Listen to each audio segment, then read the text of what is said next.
Install the terminal bracket to the universal organizer by locating the holes and securing the bracket using the screws provided. The bracket can be installed on either the left or the right side of the organizer.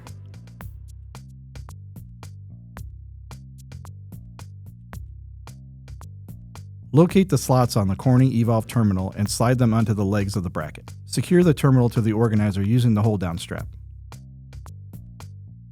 A hardened terminal or MST may also be installed using the terminal bracket. The Evolv terminal can also be installed directly to the universal organizer. As shown, locate the mounting hole on the organizer and install a number 10 bolt, not provided. Install the terminal closure by aligning the bolt hole on top of the closure with the bolt installed in the organizer. Secure the closure to the organizer with a KEPS nut.